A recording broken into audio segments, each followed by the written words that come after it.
किसी ने बड़े कमाल की बात कही है कि इस दुनिया में सबसे भारी चीज मतलब होती है। जैसे ही निकल जाता है वैसे ही कोई भी रिश्ता हो तुरंत हल्का हो जाता है। नमस्ते, मैं हूं आरजे कार्तिक। एक बड़ी छोटी सी कहानी आपको सुनाता हूं एक मठ में रहने वाले साधु की, एक मंक की जो नया नया मंक बना था, नया नया उस मठ में आया था। नौजवान सा लड़का जिसका बचपन कुछ खास नहीं रहा था। बचपन में कुछ घटनाएं घटी थीं, परिवार में झगड़े हुए थे, उन सारी बातों को दिमाग में लेकर के चलता था। और मॉनेस्ट्री में रहते रहते भी उसे ऐसा लगता था कि यहां भी कुछ ठीक नहीं चल रहा है, यहां भी अंदर की पॉलिटिक्स है, ये है वो है, 50 चीजें उसके दिमाग में चलती और वो हर छोटी बात को उसी चश्मे की निगाह से देखता कि यहां तो सब गलत है। उसे अच्छी चीज भी गलत दिखती क्योंकि उसका पास्ट उसके साथ चल रहा होता था। वो हर चीज को सोचता नहीं था, बहुत ज्यादा सोचता था। ओवर थिंकिंग की बीमारी थी। एक दिन उसे खुद लगा कि ये ज्यादा हो रहा है, तो अपने गुरु के पास गया और जाकर के कहने लगा कि मास्टर, मैं परेशान हो गया हूं। मैं रियलाइज कर रहा हूं और आज कन्फेस करना चाहता हूं कि मेरे दिमाग में ये बातें पुरानी जाती ही नहीं है। मैं किसी भी बात को भूल ही नहीं पाता, क्या करूं? तो मास्टर जो थे उसको मॉनेस्ट्री के बाहर लेकर के गए और जो घाटी थी उसके उस पार सामने की ओर फिर से पहाड़ पर एक झोपड़ी दिखाई दे रही थी। इन्होंने कहा कि देखो, वो सामने की पहाड़ी पर चोटी पर एक झोपड़ी दिखाई दे रही है, वहीं पर हमारे सबसे सीनियर महात्मा रहते हैं, जो यहां से बहुत बरस पहले चले गए, अकेले रहते हैं, वहीं तपस्या करते हैं, तप करते हैं। तुम उनके पास जाओ, तुम्हारे सवाल का जवाब वही तुम्हें दे सकते हैं। इसने कहा अगर आप बुरा ना माने तो मैं अपनी यात्रा अभी प्रारंभ करना चाहता हूं क्योंकि मैं परेशान हो चुका हूं। उन्होंने कहा ठीक है, जाओ। गुरु ने परमिशन दे दी, आज्ञा दे दी, चल पड़ा।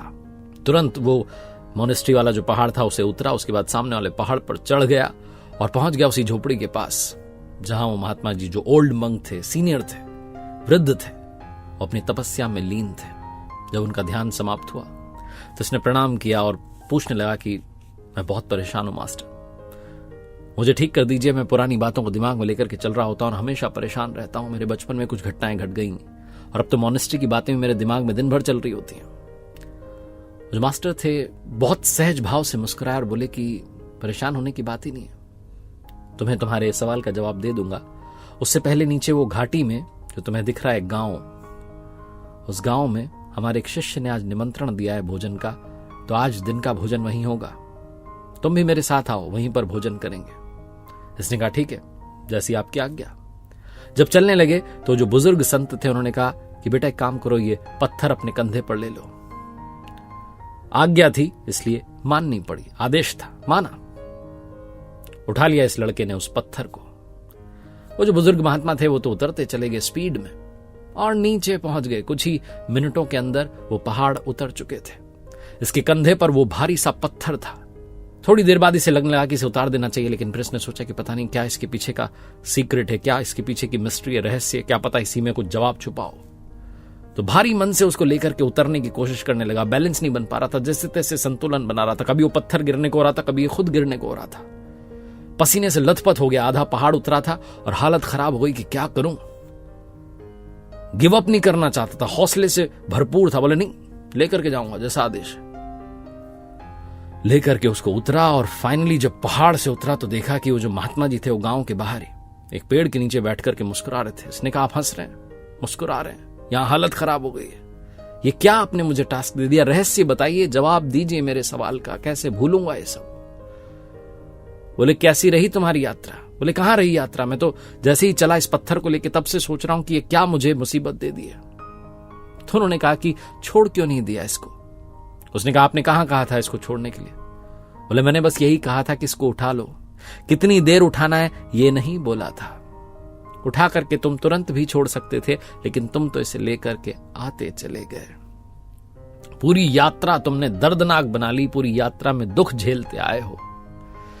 बेटा ये जो छोटी सी यात्रा हुई है पहाड़ की, यही जीवन की यात्रा है और ये पत्थर तुम्हारे दुख हैं, तुम्हारे पास्ट है, जिसको तुम कंधे पर ढोकर के चलते चले जा रहे हो।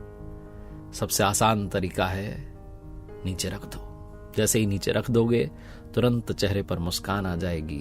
जो बीत गया उसे भूल जाओगे, उसे लाद करके साथ चलते रहोगे तो पूरी जिंदगी पेनफुल बन जाएगी। पूरे जीवन में दुख तुम्हारे साथ चलेंगे। अगर आप भी अपने दुखों को भुलाना चाहते हैं, पास्ट को भुलाना चाहते हैं, तो बस उस पत्थर को नीचे रख दीजिए। बहुत आसान है। एक बार फिर से वही बात जो अक्सर आपसे कहता हूं, कर दिखाओ कुछ ऐसा कि दुनिया करना चाहे आपके जैसा। मेरी नई किताब कर दिखाओ कुछ ऐसा को इतना सारा प्यार देने के लिए धन्यवाद।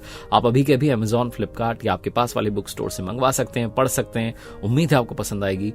और मेरी वेबसाइट www.rjkartik.in, जहां कुछ कोर्सेज हैं, उम्मीद है आपको वो भी पसंद आएंगे।